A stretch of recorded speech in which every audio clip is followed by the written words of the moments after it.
Hello, and welcome to Emma English Stories. Today we have a very special story for you. It is the story of one of the most famous women in the world. She is a singer. She is a songwriter. She is a businesswoman. And she is one of the strongest people in the music industry. Her name is Taylor Swift. Don't forget, there is a free PDF waiting for you on my Telegram channel. The PDF has the full text of this story, vocabulary exercises, and practice questions.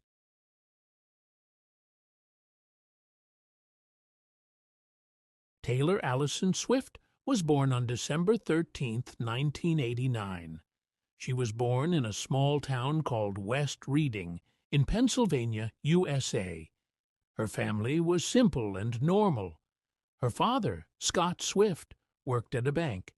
Her mother, Andrea Swift, worked at a marketing company. Taylor also had a younger brother named Austin. The family lived on a Christmas tree farm. Imagine that, a real farm full of Christmas trees. Every winter, people came to buy trees from their farm. Taylor helped on the farm when she was young. Her first job was actually removing small insects called praying mantises from the trees.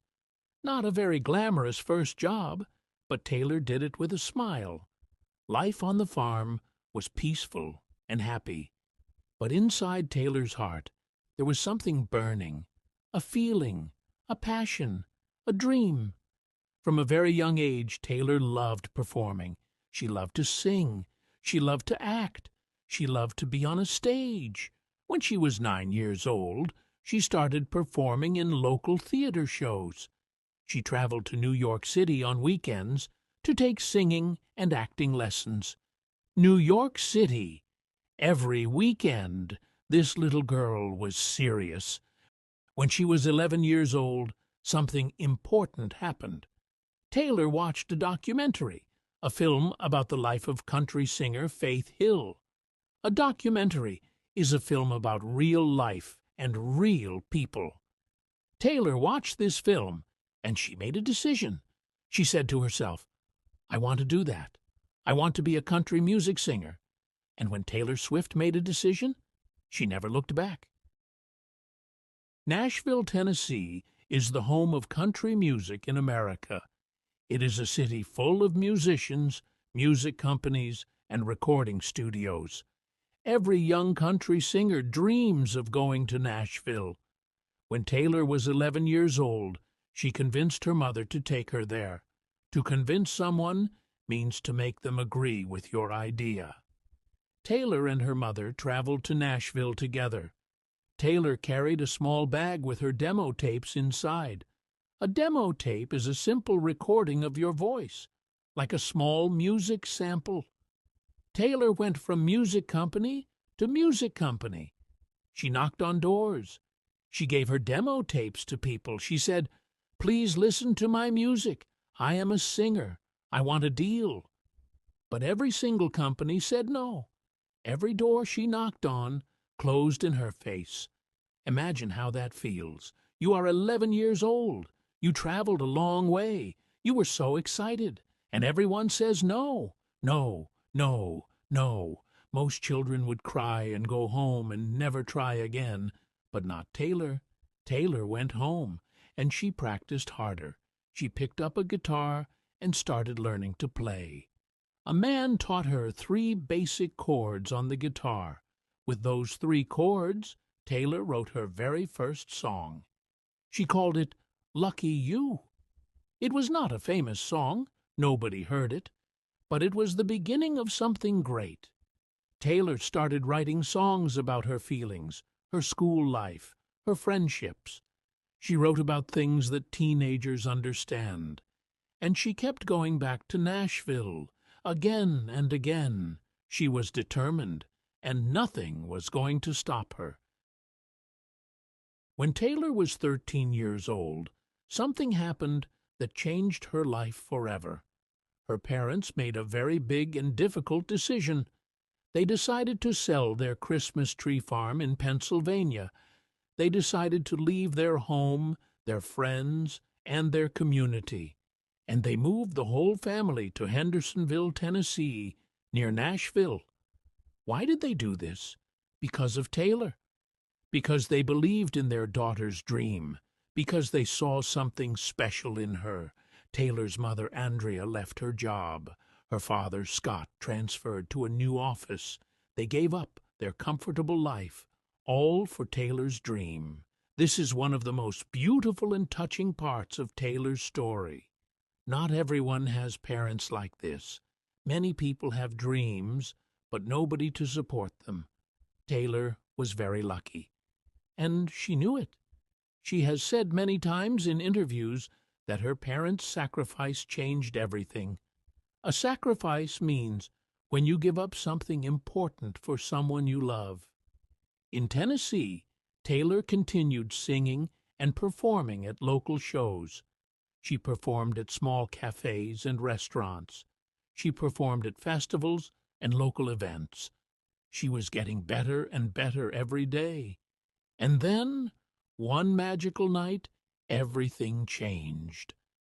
In the year 2004, Taylor was 14 years old. One night, she performed at a small and famous cafe in Nashville. The cafe was called the Bluebird Cafe. The Bluebird Cafe is a very special place. Many famous country singers were discovered there.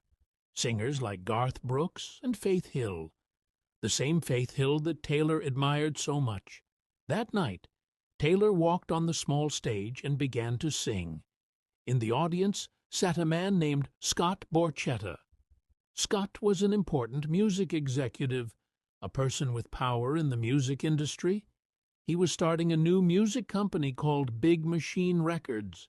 Scott listened to Taylor sing, and he could not believe what he was hearing. This young girl, 14 years old, had something special. Her voice was beautiful. Her songs were real. Her emotion was powerful. After the show, Scott Borchetta walked up to Taylor and her family.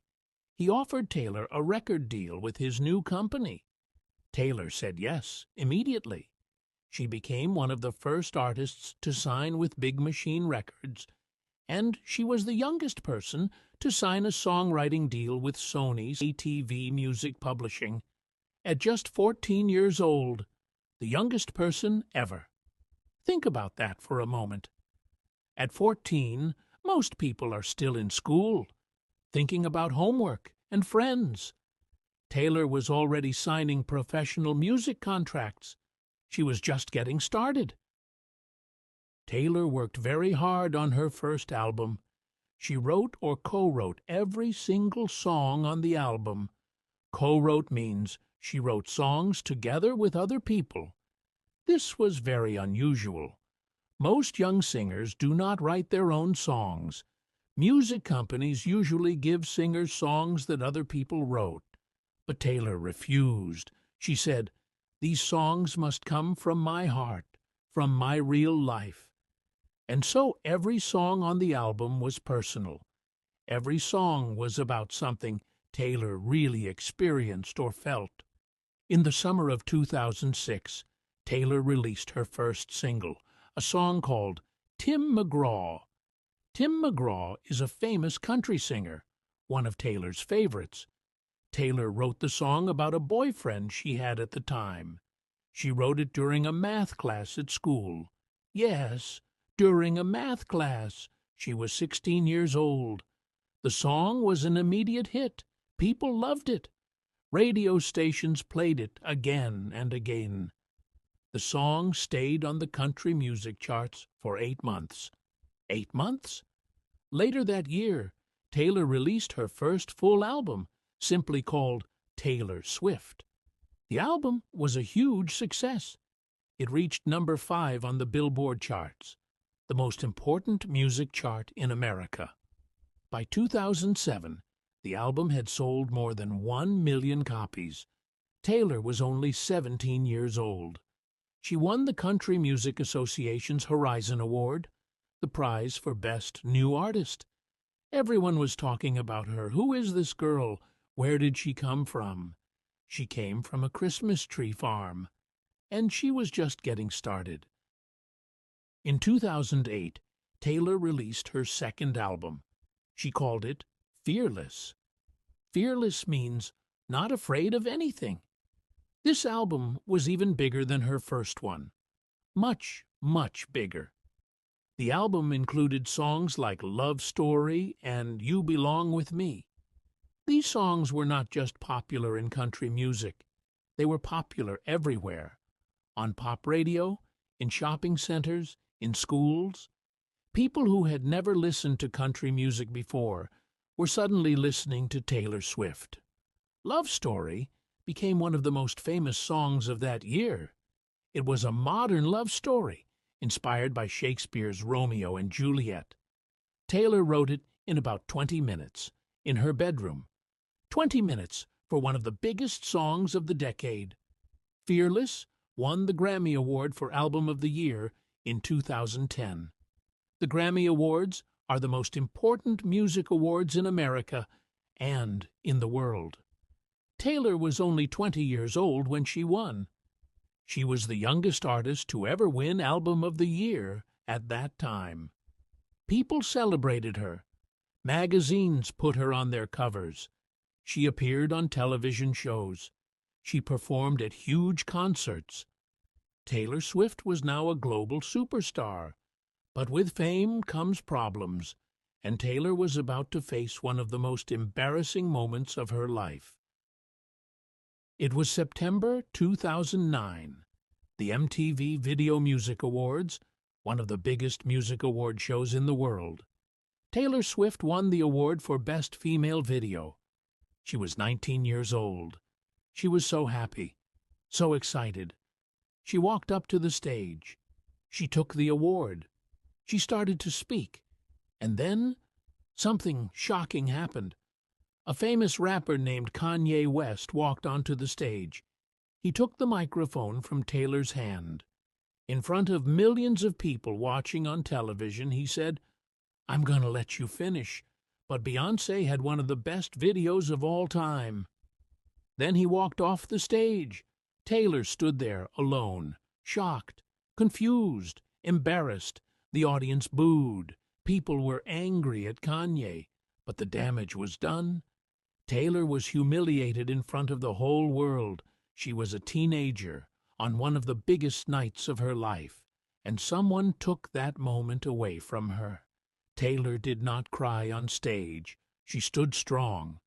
But later, in interviews, she said it was one of the most painful moments of her career. What did Taylor do? She went home. She wrote music. She used that pain. She turned it into songs. That is what Taylor Swift always does. After Fearless, Taylor continued to grow as an artist.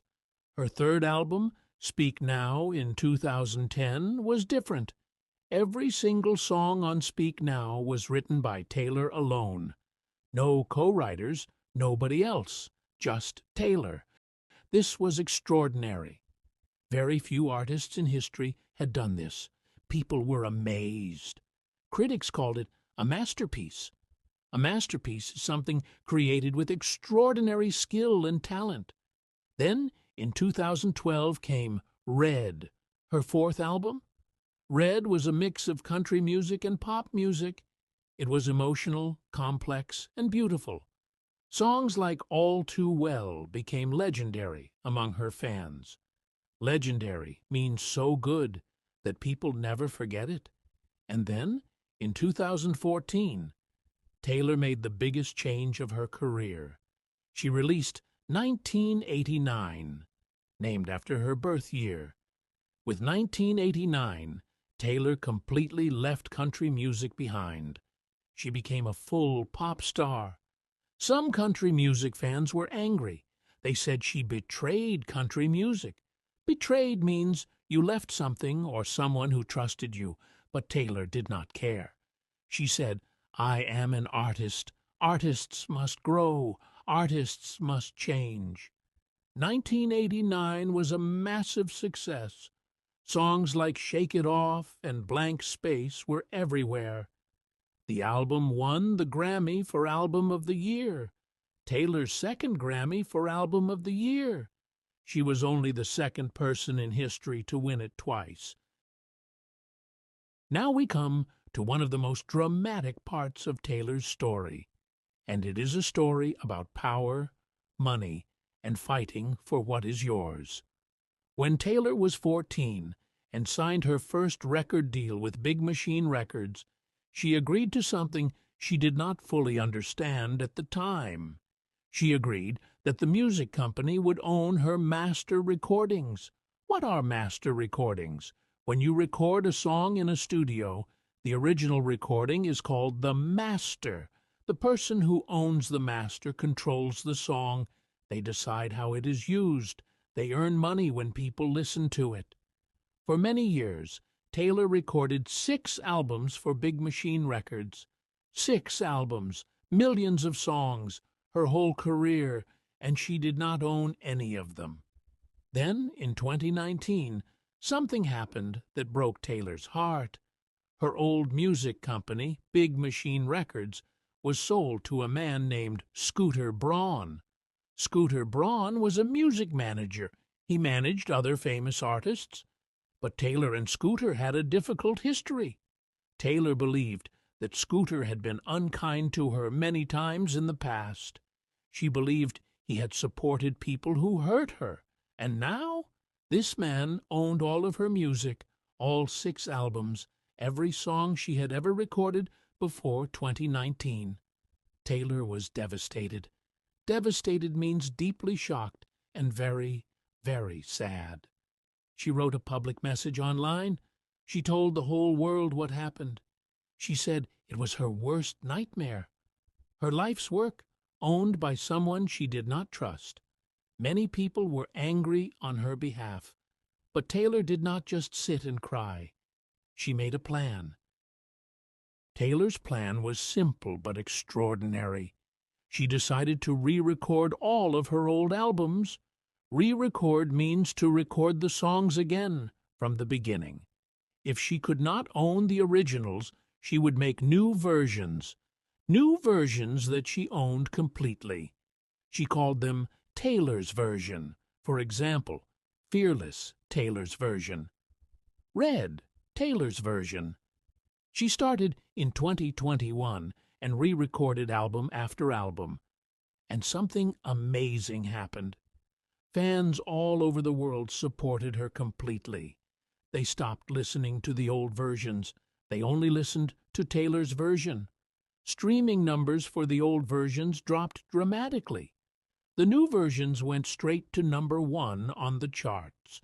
Taylor's plan worked perfectly. She took back control of her music, not by fighting in court, but by creating something new, by working harder than anyone expected. Red, Taylor's version, included a 10-minute version of a song called All Too Well. 10 minutes. Most pop songs are 3 minutes. This 10-minute song became the longest #1 song in history. Taylor Swift broke a world record. With her re-recordings, Taylor showed the music industry something important.